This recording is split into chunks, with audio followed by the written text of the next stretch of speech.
여러분 안녕하십니까? 이럴 땐 이런 법 윤유라입니다. 1492년 콜럼버스의 신대륙 발견 이후 담배는 전 세계로 전파되기 시작합니다. 세계보건기구 WHO에 따르면 전 세계 흡연자 약 11억 명, 16세기 문명권에 담배가 처음 등장한 이래 흡연자와 비흡연자 간 대립은 지금까지도 계속되고 있는데요. 17세기 독일은 공공장소에서 흡연 시 법정 구속, 경우에 따라 사형까지 구형됐다고 하지만 죽음을 무릅쓰면서도 피웠던 담배. 담배라면 치가 떨린다. 그리고 나에게 흡연한 권리를 달라. 수세기 동안 이어진 길고 긴 흡연 전쟁에 대해서 법은 어떻게 규정하고 있을까요? 네, 이번 시간에는 금연과 관련한 법률에 대해서 이야기 나눠보도록 하겠습니다. 자, 오늘도 오셨습니다. 이럴 땐 이런 법의 인기 법률 멘토 두 분입니다. 박지훈 변호사 그리고 김성수 변호사입니다. 어서 오십시오. 안녕하세요. 네, 자 말씀드린 대로 오늘은 이제 흡연에 관련된 이야기 하실 텐데 어떻게 두 분은 좀 담배 태우시나요? 저 같은 경우는 담배를 오래 폈습니다. 한 15년 정도 피다가 끊은 지 한 10년 정도 됐습니다. 와, 박수 드려야 되는 박수나요? 다 그렇지 않나요? 예, 상당히 많이 폈고요. 네. 고시 공부할 때는 아마 하루에 한 2갑 정도, 2~3갑 정도 폈다는 줄담배도 막 피우고. 줄담배, 왜냐하면 이제 이게 10분간 쉬잖아요. 공부만 네. 1시간, 2시간 하고. 쉴 때 담배를 안 피면 쉰 것 같지가 않을 정도로 담배를 중독이 많이 됐었어요. 그래서 2대 피고 3대 피다 보니까 하루에 진짜 2갑씩, 3갑씩 이렇게 많이 폈었습니다. 그렇군요. 정말 존경스럽네요. 뭐 그렇지 않습니다. 네. 김 변호사님은 저는 안 태웁니다. 처음부터 안 원래부터 태웠어서. 비흡연자시고요. 그럼 저희 오늘 3명의 비흡연자가 흡연에 관련된 이제 이야기를 좀 나눠볼 텐데요. 그 담뱃갑의 경고 사진 보셨어요? 네, 봤죠. 어때요? 좀 효과가 있을 것 같으신가요? 어떠신가요? 그러니까 안 피는 사람들이 봤을 때는 효과가 있는 것 같은데 많이 피는 사람들 입장에서는 약간은 그렇지만 그래도 그걸 보면서 피더라고요. 참 유심히 보면서 약간은 효과가 사실 있는 건 맞아요. 그렇지만 뭐 확실한 효과가 있다고 보기는 조금 아직까지는 그렇지 않을까 생각이 듭니다. 네, 김 변호사님은? 네, 저도 그 흡연한 친구들한테 물어봤더니 야, 뭐 이거 좀 뭐 무섭지 않아? 에이, 뭐 안 봐. 이러면서 오히려 흡연 안 하는 사람들 볼 때 어떡하고. 그래서 인식 분석 조사가 최근에 발표가 됐었는데 흡연을 예방하는 효과가 금연을 하게 하는 효과보다 훨씬 더 높답니다. 그러니까 비흡연자들은 놀라니까 다시 안 피게 되는 거죠. 정말 무서워서라도 이제 성인이 되면서 학생들이 또 관심 갖잖아요. 그럴 때 좀 겁을 먹기는 할 것 같고요. 또 이 담뱃갑 그림이 너무 이제 좀 무섭다 보니까 이것 때문에 담배 케이스 사업에 또 호황기를 맞았다라는 기사를 제가 보기도 했는데 또 국민의 건강을 위한 그런 목적이었다면 케이스 말고 또 다른 또 방법이 필요하지 않을까라는 생각이 듭니다. 자, 우리나라는요 과거와 달리 이제 금연 장소가 진짜 많이 늘어난 것 같아요. 왜 그런 건가요? 저도 핀 지가 한 10년 정도 지금 안 폈기 때문에 최근에 이제 담배 피는 사람 얘기하다 보니까 저가 태울 때는 뭐 식당에서 다 필 수가 있었거든요. 10년 만에 너무 많이 변했더라고요. 거의 필 수 있는 데가 거의 없어요. 그러다 보니 흡연자들도 흡연할 권리 중에 하나라고 봐야 되는데 지금 흡연을 못하는 곳이 너무 많다 보니까 그게 또 문제가 되는 게 상황이라고 보입니다. 맞아요. 왜 언제부터 이렇게 금연 열풍이 분 것인가 생각을 해보면 그 국민 코미디언 이주일 선생님께서 폐암으로 이제 돌아가신 이후에 금연 열풍이 불었다 이렇게 보고 계신 분들도 많더라고요. 다 기억할 거예요. 폐암 걸려서 그 홍보 캠페인에 나와서 정말 담배 피지 말아달라는 그 우리 이주일 씨가 그 얘기를 했던 거를 저도 기억을 하고 있고요. 사실은 저도 그 무렵에 담배를 피고 있었는데 그때부터 끊어야 되겠다는 생각 계속 한 것 같아요. 끊어야 되겠다 하는데 그 마음을 계속 먹고 있지만 결국 끊은 시점은 한참 후긴 한데 그 홍보 캠페인 이후로 많이 금연 열풍이 분 것도 사실입니다. 그렇군요. 국내 금연 정책은 그럼 언제부터 이렇게 급변한 변화를 보이게 된 건가요? 관련 법률은 국민건강증진법입니다. 1995년에 이제 금연구역을 지정을 했는데요. 그때만 해도 대형 건물이라든지 뭐 학원이라든지 대규모 점포, 관광업소, 뭐 예식장 이런 데 이제 금연구역으로 얘기해놨는데 2003년도에는 당시 PC방 같은 게 열풍이 좀 불다 보니까 청소년 게임 제공업소라든지 또 대형 인터넷 컴퓨터 사업 이런 데도 좀 확대를 했고요. 2006년에는 공장이나 지자체 또 정부 단체까지 청사까지 다 확대를 했습니다. 계속 확대가 돼가지고 2012년도에는 이 공중 적개업 식당인데 일정 그 150제곱미터 이상인 어떤 영업소는 무조건 금연을 하도록 돼 있고요. 2016년에 이제 와서는 100제곱미터 됐대요. 2016년에 와서는 네. 아예 그 아파트에도 신청을 한다 그러면 금연주택으로, 금연 아파트로 지정할 수 있도록. 지금은 아마 흡연을 할 수 있는 구역이 거의 없는 상황이 아닌가 이렇게 보입니다. 그러면 지금 이런 걸 위반을 했을 때 처벌은 또 어떻게 받게 되나요? 예, 그 금연구역이라는 게 정말 최근에 많이 법제도가 바뀌고 인식도 많이 바뀐 게 사실입니다. 그래서 네. 옛날 영화들을 보면은 뭐 한국 영화인데도 버스에서 담배를 핀다거나 이런 장면들이 나오거든요. 맞아요. 그게 불과 10수년 전인데 그 사이에 이제 지금은 뭐 건물에서도 피면 안 되고 이렇게 많이 바뀌었지 않습니까? 네. 근데 이게 바뀌었다고 하더라도 처벌 자체는 그렇게 강하지가 않습니다. 이게 과태료 처분이고 네. 일단은 흡연 금지 구역에서 담배를 폈을 경우에는 10만 원의 과태료가 나오는 거고 그리고 이제 담배꽁초를 버렸다. 이 경우에 또 3만 원의 과태료를 받을 수는 있는데 네. 이 외에 뭐 더 강한 처벌은 없습니다. 그리고 금연구역 지정을 해야 되는데 구역 지정 표시를 안 했다거나 이런 경우에는 500만 원 이하의 과태료가 나올 수 있고 이 정도 처벌밖에 없는데 이게 그냥 아무래도 금연구역이다라는 거에 대해서 이제 논거가 생기는 거지 않습니까? 여기서 담배 피면 안 돼요. 네. 이거를 할 수 있는 게 더 큰 효과이지 네. 이 처벌 자체 때문에 뭔가 이렇게 큰 효과를 본 거는 아니라고 생각이 됩니다. 아, 그렇군요. 그러고 보면 저희가 이제 술 광고 같은 경우는 굉장히 많이 볼 수 있잖아요. 그렇죠. 뭐 지명 광고도 네. 있고 TV 광고도 많이 있는데 담배 광고를 혹시 보신 분 계세요? 담배 광고는 이제 방송으로는 좀 어렵지만 이제 그런 데는 있죠. 편의점이나 예. 이제 슈퍼에.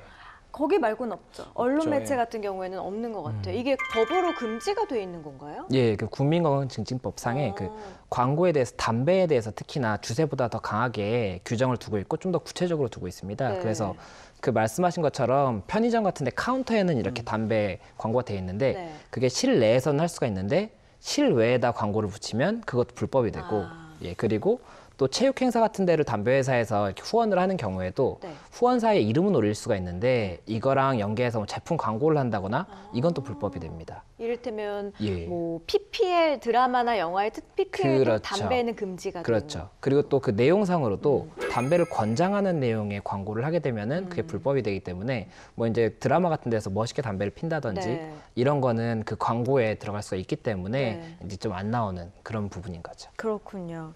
그러면 저희가 이제 금연과 관련해서 조금 더 정확하고 명확하게 공공기관 뭐 이런 거 교육시설 이외에도 많습니다. 문화재나 뭐 교통시설은 어떤가요? 우리가 숭례문도 금연구역으로 지정이 돼 있어요. 혹시 모르고 숭례문에 가서 담배를 태우면 처벌받을 수도 있습니다. 숭례문도 마찬가지고 공원도 금연구역으로 많이 지정이 돼 있고요. 네. 거기에다가 우리가 아는 항공기라든지 네. 철도, 기차도 예전에는 제가 좀 어릴 때는 기차에서 담배를 폈었어요. 네. 기차 그 중간에 그 칸막이 있어서 폈는데 지금은 기차, 철도, 뭐 교통시설 대부분 뭐 100% 금연으로 설정이 되어 있기 때문에 네. 그런 데서 필 수가 없도록 되어 있고요. 네. 그리고 문화재나 이런 데 가서도 담배를 필 수가 없도록 지금 되어 있습니다. 사실 이 흡연이라는 게 남에게 피해를 주는 것도 있지만 내 몸을 망치는 길 중에 하나잖아요. 그렇죠. 근데 우리 그 박 변호사님은 이제 담배를 끊으셨으니까 네네. 이 몸의 변화를 분명히 느끼셨을 거 아닙니까? 네. 그래서 우리가 담배를 딱 끊었을 때 우리 몸에서 느낄 수 있는 이런 몸의 변화들, 긍정적인 변화들을 그렇죠. 우리 김 변호사님께서 오늘 야심차게 준비하셨다고 들었습니다. 그렇죠. 제가 한번 또 열심히 판넬을 만들어서 예, 집에서 이렇게 만들어서 가지고 왔는데 네네. 한번 좀 예, 소개를 해드리겠습니다. 네. 5가지로 일단은 좀 정리를 해봤는데 네.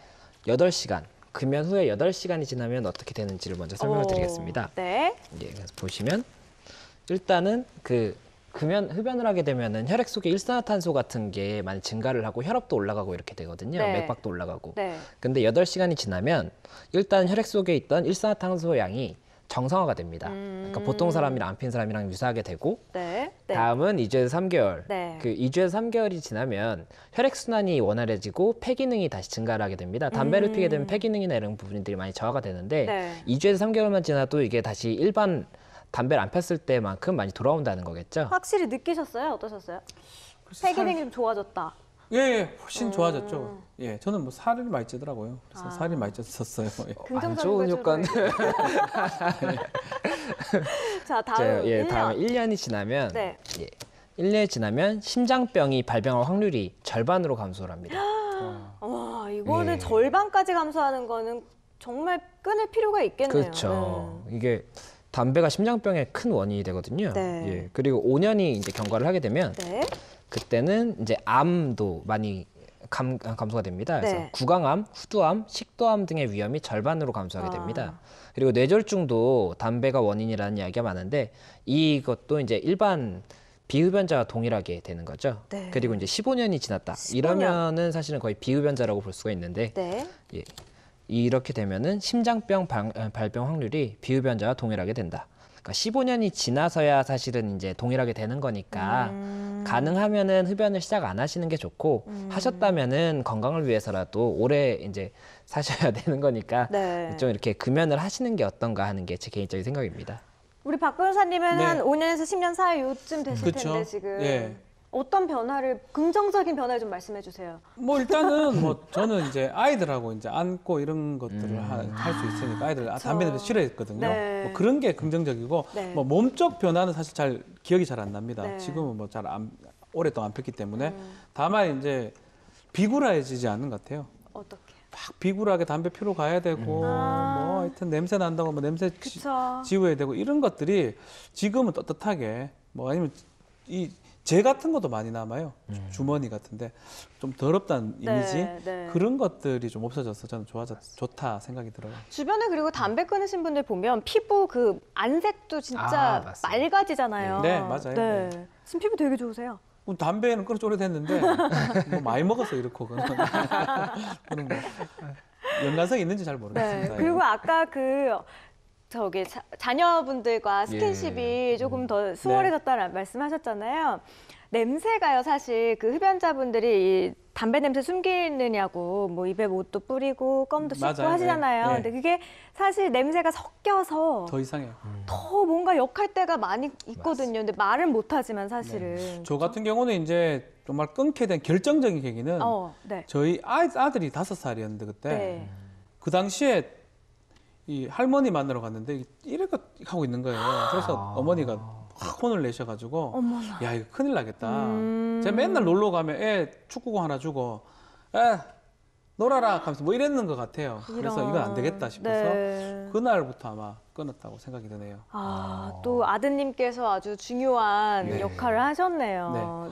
지금 정말 아내분께서 좋아하시겠어요? 네, 이제는 뭐 담배 끊어서 왠지 되게 위대해 보이고 대단해 보이지 않으신가요? 원래 담배 끊으신 분이랑은 친하게 지내지 말라고. 똑하다고. 그렇죠. 아니요, 근데 우리 박 변호사님 성격이 너무 좋으시기 때문에 그 말은 아닌 걸로. 자, 해외에서는 어때요? 국내보다 좀 흡연법이 좀 관대한지 어떤지 궁금하네요. 태국이 지금 난리가 났습니다. 태국이 2017년 11월부터 푸켓하고 이제 푸켓에 외국인들이 많이 찾잖아요. 빠통이라는 해변이 있어요. 그리고 카이녹, 파타야, 코사무이 이런데 금연구역을 이제 설치를 해놓고 만약 그런 데서 담배를 피다가 적발이 되면 최대 1년 이하의 징역 또는 10만 바트, 그러니까 우리나라 돈으로 340만 원의 벌금형에 처할 수 있도록 했습니다. 이유가 뭐냐면 태국이 사실 가보신 분들 알겠지만 정말 담배의 왕국이에요. 길가에서 다 담배를 핍니다. 담배를 피다 보니까 해변에 그 좋은 자연 환경을 갖고 있는데 이 2.5km이라는 그 푸켓의 해변에 10만 개의 담배꽁초가 발견됐다는 거예요. 10만 개. 10만 개나. 그래서 이건 도저히 이렇게는 안 되겠다 생각이 들어서 태국 정부에서 강하게 조치를 내린 거고요. 또 전국적으로 좀 확대해서 유람선이나 여객선도 금연을 할 생각이다라고 얘기를 하고 있습니다. 또 동부 유럽이 또 좀 흡연이 좀 자유롭게 돼 있어요. 체코 같은 데 가면 흡연실 있고 금연실이 어디로 피겠냐고 물어봅니다. 흡연실에 가면 뭐 하여튼 편안하게 담배를 피우면서 식당에서 밥을 먹을 수도 있고 그러다 보니까 체코에서 식당에 갔던 사람들은 자기도 모르게 식당에 들어갔다가 인상을 찌푸리기도 하고 옷에 냄새가 또 벽에서 나오기도 하고 체코도 2017년 5월 31일부터 실내 흡연 금지법이 지금 시행되고 있습니다. 그래서 체코도 이제 흡연을 못하도록 돼 있고요. 프랑스도 아주 자유롭게 식당에서 흡연할 수 있는 그런 나라로 많이 분류가 됐었는데 프랑스도 마찬가지로 2010년부터는 카페라든지 식당에서 흡연을 못하도록 지금 규정이 돼 있습니다. 우리나라랑 지금 비슷한 그런 상황입니다. 그렇군요.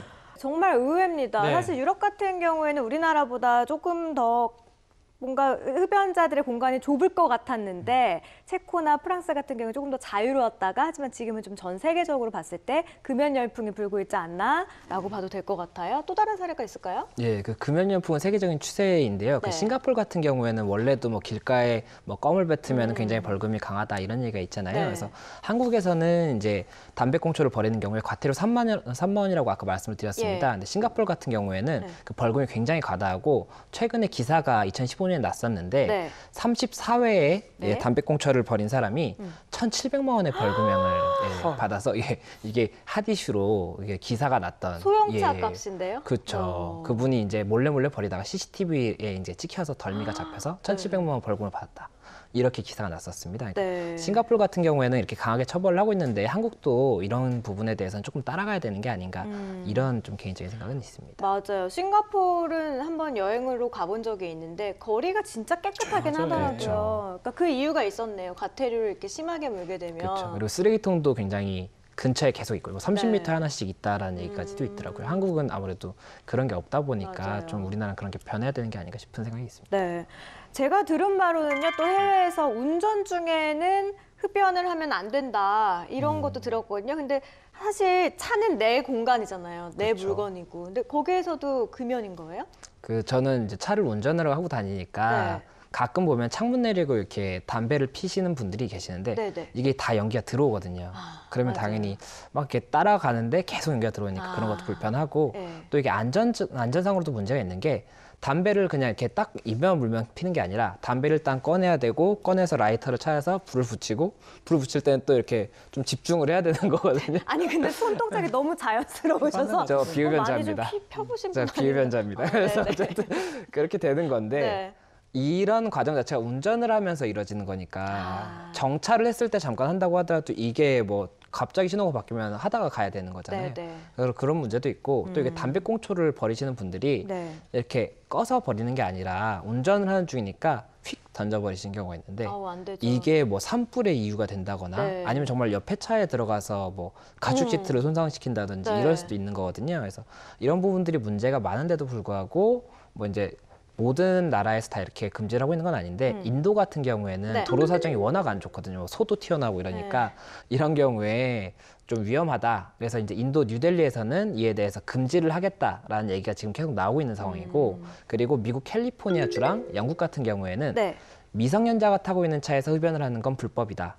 이렇게 해서 벌금형에 뭐 이런 처벌을 다 규정을 하고 있기 때문에 네. 그런 경우에는 금지가 되고 있고 우리나라는 아직 그에 대해서 조금은 애매한 부분이 있습니다. 애매하다는 것은 우리나라는 아직까지는 허용이 된다는 말씀이시죠? 그러니까 원칙적으로는 허용이고 네. 우리나라의 경우에는 그 금지 구역에 들어가 있는 게 어린이 승합차 있잖아요. 어린이 버스. 통학버스 같은. 네. 거기는 금연구역입니다. 그리고 아까 말씀하셨던 뭐 버스, 택시 이런 경우에는 뭐 운수사업법이나 이런 거에 의해서 네. 금지가 돼 있기 때문에 그 경우는 금지인데 개인 차에서 뭐 하는 거에 대해서는 아직 불법이 아니어서 이런 부분에도 뭐 이제 미성년자가 타고 있는 경우에는 좀 금지한다든지 네. 이런 게 추가로 필요한 게 아닌가 하는 좀 개인적인 비흡연자로서의 생각은 있습니다. 저도 그래요. 네, 같은 생각입니다.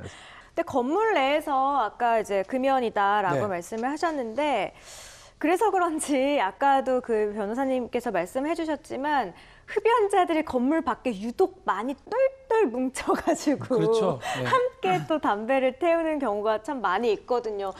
예를 들면 저는 강남역에 한 큰 그 서점 앞에 한번 걸어서 지나간 적이 있는데요. 그 근처 회사원분들께서 네, 다 모여 있잖아요. 거기만 지나가면 저는 숨을 못 쉴 정도로 너무 네. 많은 분들이 너무 많은 양의 담배 연기가 막 이렇게 막 보일 정도로 네. 피시는 것 같은데 저는 이것도 좀 불쾌하더라고요. 이게 왜 그러냐면 서울시에서 지자체에서 금연구역을 또 지정할 수가 있습니다. 이 구역은 금연구역으로 해야 된다. 지정을 했는데 2012년도에 실내가 76,257군데인데 네, 금연구역이요. 예, 금연구역이. 근데 2016년도에는 22만 건으로 됐습니다. 그만큼 3배 정도 압도적으로 늘어나요. 증가했는데 실외는 2012년에 3,000여 건인데 지금 2016년은 16,000건 정도밖에 안 되거든요. 그러다 보니까 실내의 그 금연구역 지정 속도는 조금 완화돼 있고 네. 실내는 상당히 폭발적이다 보니까 네. 많은 사람들이 실외에 가서 지금 좀 담배를 좀 피우고 있는 게 아닌가 이렇게 보입니다. 그럴 수밖에 없기는 하겠네요. 네네. 사실 봤을 때.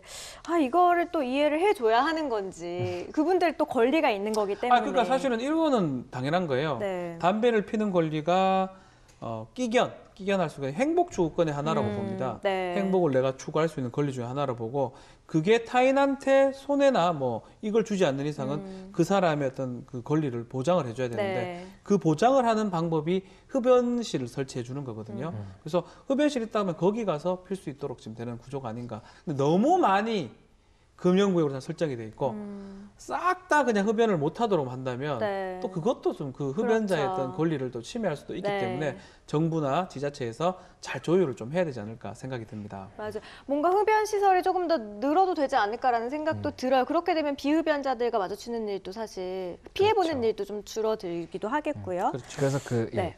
흡연 관련해서 흡연 부스가 이제 설치가 되고 있었습니다. 네. 근데 흡연 부스가 문제가 뭐였냐면 그 담배를 태우시는 분들 입장에서도 연기가 너무 과하면 그거는 사실은 싫으시거든요.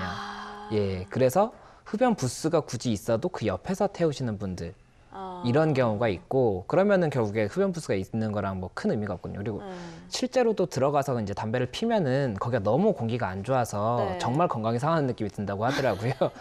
그 와중에 또 건강 챙기시네요. 예, 그렇죠. 그분들이 정말 본인 건강은 또 철저하시더라고요. 네. 그래서 이 흡연 부스를 만든다고 하더라도 환기가 잘 돼야 되고, 근데 환기가 또 잘 되면 길에 이게 퍼지면 안 되니까, 안 되죠, 또. 뭐 이거 공중으로 이렇게 환기를 잘 한다든지 이런 게 조금 더 개발이 돼야 되는 게 아닌가. 지금 뭐 금연 무조건 금연이다. 지금 뭐 이제 길도 금연구역으로 지정을 해서 뭐 강남역 같은 경우에는 다 지정을 해서 막아버릴 수가 네, 있는데 네, 네. 그렇게 되는 경우에 그러면 흡연구역을 따로 만들어는 줘야 될 거고 이때도 또 기존과 같이 그냥 흡연부 쓰고 막 여름엔 너무 더워서 힘들고 뭐 이렇게 된다고 하면은 실효성이 없기 때문에 이런 부분에 대해서는 조금은 더 흡연자의 권리도 생각을 해줘야 되는 게 아닌가 생각이 있습니다. 맞아요. 흡연 부스 안에서 흡연하는 것도 힘들 때가 있겠군요. 그렇죠. 막 네, 덥다고 하더라고요. 네, 이해가 되기는 하네요. 금연 아파트에서 이제 흡연을 할 경우에 과태료가 5만 원이라고 제가 들었는데요. 근데 보면은 아파트 내에서 그러면 금연구역으로 지정된 아파트 내에서 이제 흡연을 할 경우에 과태료를 무조건 이제 내야 되는 거죠? 예, 그러니까 이게 조금 혼동의 여지가 있게 좀 알려져 있는데요. 네. 이게 금지되는 뭐 공동주택을 지정하는 것 자체가 일단 절차가 그 세대원의 2분의 1 이상이 동의를 하면 지정을 할 수가 있습니다. 근데 이게 지정을 한다고 하더라도 뭐 집 안에서 뭐 발코니에서 이거는 조금 제한이 어렵게 돼 있는 게 네. 지금 현재 지정을 한다고 하더라도 금지가 되는 구역은 복도, 계단, 엘리베이터 그리고 지하 주차장입니다. 그러니까 이 부분에 대해서는 우리가 이제 금연 아파트니까 피시면 안 돼요. 그래서 금연구역을 지정을 할 수가 있는데 네. 집 안에까지 들어가는 건, 그러니까 집에서는 뭐 복도 이런 것도 다 집이니까 네. 못 핀다라고는 할 수 있겠지만 집 안에 들어가서 피는 거에 대해서는 금연 아파트라고 하더라도 이거는 뭐 여기 지정이 안 되는데 어떡할 거냐라고 하면은 막을 수가 없는 부분이거든요. 근데 화장실 같은 경우에는 다 사실은 네. 연결이 돼 있잖아요. 네. 환풍구로. 그래서 이제 냄새가 올라오는 게 문제인데 이 부분에 대해서까지는 이제 법을 손질하면서도 이게 또 흡연자의 권리를 너무 침해하는 게 아닌가 싶어서 조금은 망설인 게 아닌가. 제 개인적인 생각은 그렇게 생각이 듭니다. 그리고 실제로 진짜 흡연자분들이 아파트에 만약에 정말 다 금지라고 하면 네. 흡연을 하시려면 단지를 벗어나셔야 되는데 단지가 큰 아파트들 같은 경우에 사실 현실적으로 어려운 부분이 힘들기는 있거든요. 하겠죠. 그래서 네. 그런 거는 조금 뭐 다른 방안을 또 좀 강구를 해야 되는 게 아닌가. 뭐 옥상 같은 경우에 옥상에다 뭐 만들어 둔다든지 네. 이런 걸 좀 생각해야 되는 게 아닌가 하는 개인적인 생각이 있습니다. 그렇겠네요. 일단은 아파트에서는 복도랑 계단, 엘리베이터, 주차장에서는 그렇죠. 정말 엄연한 금연구역이니까 여기서는 정말 피면 안 됩니다. 과태료 5만 원. 그렇죠. 네, 기억을 해두시면 좋겠습니다. 근데 공동주택 같은 경우에는 베란다 같은 경우에는 이제 정해진 금연구역은 아니잖아요. 그렇죠. 근데 여기 역시 화장실처럼 피해가 정말 크단 말이에요. 담배 연기가 막 윗집에서 내려오기도 하고 아랫집에서 올라오기도 한단 말이죠. 그러니까 베란다는 자신의 구역이기 때문에 거기서 담배 피는 것을 막을 수는 사실 없습니다. 법상으로. 그렇지만 그 담배를 통해서 연기가 나가지고 그 올라오죠. 네. 바로 위층이나 뭐 밑으로 가면 그 냄새가 나기 때문에 그 냄새가 수인 한도를 초과하게 된다면 손해배상 청구가 가능합니다. 실제로 분명히 피면 냄새 다 올라갑니다. 그래서 막 윗사람이 참아주면 별 문제가 없는데 참지 않고 문제 제기를 한다 그러면 뭐 못 필 수밖에 없는 필 수 없는 상황이 되기 때문에 또 못 핀다고 생각이 듭니다. 자, 저희가요 금연으로 마지막으로 이행시를 한번 지어볼까라는 생각이 좀 있는데요. 너무 또 저희가 갑작스럽게 아니, 이렇게 아닙니다. 네. 워낙에 애드리브에 강하시다 보니까 그렇죠. 자, 운 띄워드립니다. 네. 금년, 금일 그렇게 얘기하지 말고 연, 흡연하지 않으려면 금년하려면 연기하지 마라. 바로 오늘이 중요하다. 네, 바로 끊으십시오. 네, 연기하지 제가 그렇게 말아라. 했습니다. 정말 경험자시니까 믿음이 갑니다. 네. 준비되셨죠? 금연하셔서 연금 오래 타세요. 좋네요. 와닿는다. 예, 그렇죠. 네, 연금 오래 타세요. 연금 오래 받는 게 이익이니까요. 네, 알겠습니다. 자, 오늘은 저희가 흡연과 관련한 법률에 대해서 알아봤습니다. 서울의대 예방의학교실 연구팀은 한국을 포함한 아시아 국가 45세 이상 성인 105만 명을 10년 이상 장기간 추적 관찰한 결과 흡연이 사망률을 무려 50% 이상 높인다는 조사 결과를 발표하기도 했습니다. 만약 흡연자이시라면 지금 이 순간부터 금연에 대해서 신중하게 생각해 보시면 어떨까요?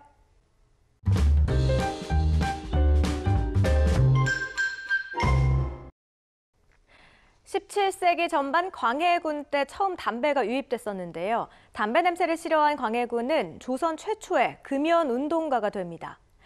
반대로 정조는 유명한 골초여서 당시 담배가 몸에 좋다고 주장하며 민간 만병통치약으로 사용하기도 했다고 하는데요. 조선 왕부터 시작해 수백 년이 흐른 지금까지도 계속되는 금연 논쟁. 기호도, 취미도, 행복감도 좋지만 선택의 1순위는 나의 건강이라는 사실 잊지 마시기 바랍니다. 자, 오늘도 유익한 정보 전해주신 저희의 법률 멘토 박준 변호사와 김성수 변호사였습니다. 고맙습니다. 혹시 법적 도움이 필요하신 분들, 다양한 생활 법률이 궁금하신 분들은요, 아래 주소로 질문 남겨주시면 저희가 방송에서 소개해드리겠습니다. 많은 참여 부탁드립니다. 대한민국 국민 모두가 행복해지는 그날까지 법에 대한 모든 궁금증을 풀어드리겠습니다. 재밌고 유익한 법과 함께라면 이럴 땐 이런 법!